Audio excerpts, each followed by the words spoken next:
You might be wondering how to practice self-care without feeling selfish.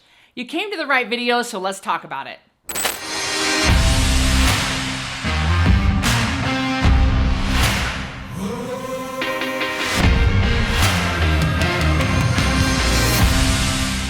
You've heard that self-care isn't selfish. So then why do you feel selfish at even just the thought of self-care? That's exactly what I'm going to talk to you about in this video, because the truth is self-care is important.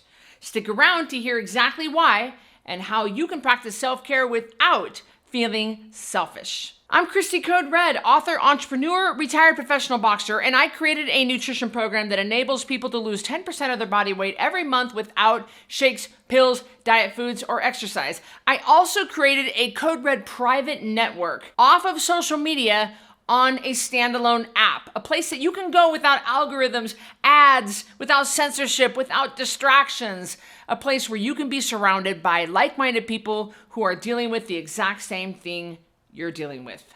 We've all heard the saying, self-care isn't selfish. It sounds a little hippity-dippity, but self-care is super important. I define self-care as doing something that rejuvenates you so you feel better physically, mentally, and all around just about yourself. We can all agree that that's pretty important. So knowing how important it is, why do you have such a hard time practicing self-care without feeling selfish? For one thing, a lot of cultures and even religions teach you to put everyone else and everything above your own needs. If you're a parent, you're taught that your kids always come first. So you assume that means your needs come last. If you feel unworthy in some way, you may believe that you have to earn your worth by taking care of other people. You may also feel like your needs shouldn't matter because you don't deserve to have them met. Whatever your exact reasons for thinking self-care feels selfish, here's what you've got to understand. You've got needs. I mean, so do I. Everyone does. And if you aren't taking care of your needs with healthy self-care or allowing other people to help you, I guarantee you're meeting those needs in unhealthy ways, like eating yourself into obesity and disease, like screaming at your kids for no reason or biting your coworker's head off over nothing. You might spread cruel gossip about other people because it helps you feel special or important. Whatever it is, I'm telling you, your needs don't shut off just because you ignore them. Listen to that. Did you hear me? I'm going to say that again. Your needs don't shut off just because you ignore them. The only question left to ask yourself is, will you take control and meet your needs in a healthy way that make you the happiest and best version of yourself? Or will you put yourself last and destroy your mind, your body, and your relationships because you aren't taking good care of yourself? Before I go any further, this is a tough subject, isn't it? I realize that. I realize that I'm really hitting on some nerves here. I'm touching on some nerves. I'm shaking you on a little bit, maybe kind of shaking things up. But I want to hear from you. I want to stop real fast and have you comment below. You can even pause the video, comment below, and tell me, what are your feelings about self-care? What are your feelings about meeting your own needs? Be honest with me. I'm being honest with you. Be honest with me. Comment below. I want to hear your story.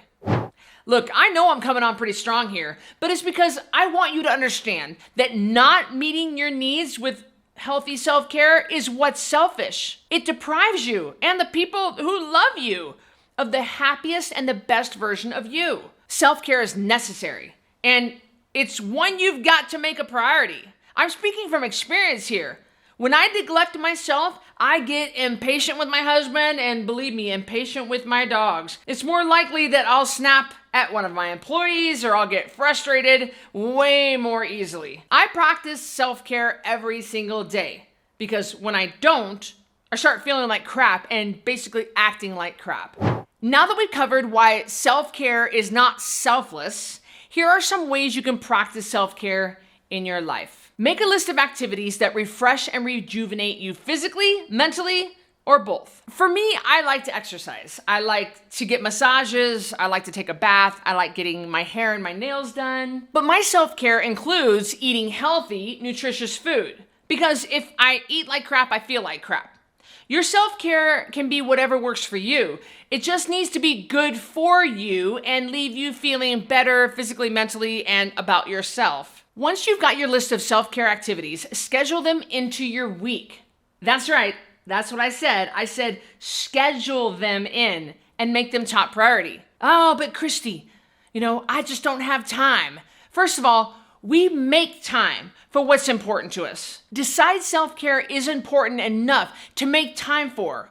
And you'll find a way, even if it means saying no to other stuff. Also remember what I said about your needs. You have them whether you like it or not. If you ignore them, you'll unconsciously meet them in negative ways that hurt you or hurt other people. Scheduling and sticking to your self-care routine is how you ensure how to get the rejuvenation and the healing that you need so you don't resort to negative behaviors like self-sabotage or being mean to other people. It sure feels better to take a bubble bath and read a book than it does to fight with your husband or scream at your kids. On my nutrition program, the Code Red Lifestyle, we talk about self-care all the time. Because my clients, before they come to Code Red, were putting themselves last and feeling guilty at even the thought of self-care. They weren't taking time for themselves, and they tried to just get by with junk food, sugar, and alcohol. But all they did was just end up obese and sick and miserable and unable to be the parent,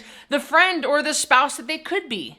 I hope you're starting to see why not practicing self-care is what's actually selfish. But if you still need help, you can get started by joining the Code Red Lifestyle private network, which you can get in the App Store, Google Play Store, or at coderedlifestyle.com/app. You'll get tons of food ideas, support, programs, tips, tricks, tons more, and all designed to help you take your life back. Create your free account now, and we'll see you in the Code Red private network. By the way, is this in the shot, my knee? Because my back hurts a little bit. Okay, cool. Sometimes it keeps up and sometimes it doesn't. I know I am coming on. No, I don't like that. That's what selfish is. Is what selfish. Got it. Is a necessary. Okay. Now that we've covered, no, I don't like that. I do like massages, baths. I like getting my hair done. I like getting my nails done. Let me do that again.